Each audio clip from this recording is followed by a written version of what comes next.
You know, when you're just minding your own business and someone comes along and says something super rude about you, maybe you've had this happen with like a friend or a family member or just like a random person, a boss, whatever, and they say something that feels like a dagger to your heart, to your sense of self-worth.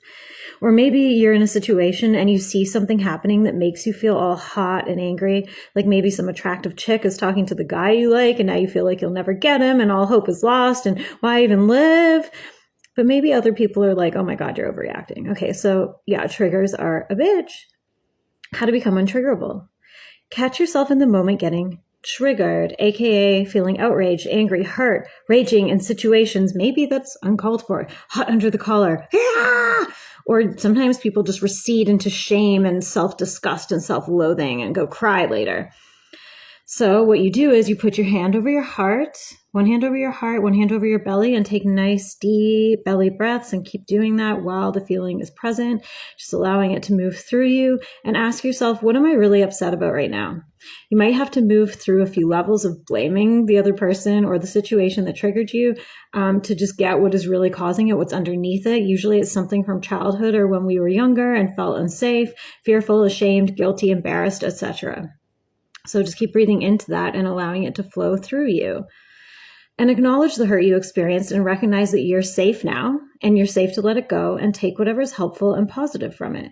Like realizing you have the power now and you're in control of your emotional well-being.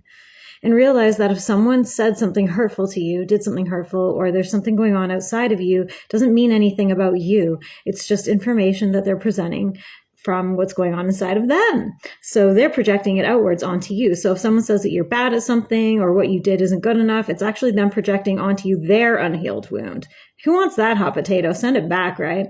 What triggers them? That's what they're putting onto you, basically. And if you feel activated by it, then it's just indicating that you also have an unhealed wound that needs tending to inside of yourself. And once you allow that wound, that feeling to come up and be released, the wound can heal. And the emotions connected to it will lessen. And each time you practice this, it lessens more and more.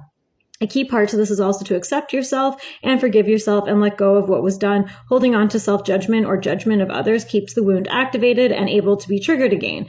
And if that feels unsafe to you, then just allow and forgive at your own pace, taking nice deep breaths, allowing and forgiving. Does this mean that you will never get upset again? No, it just means things that trigger you will no longer be able to control you. You will be able to control it, your emotions, and your response. And drop a black heart below if you want me to DM you resources to rapidly release your triggers and become the master of your mind, emotions, and behaviors.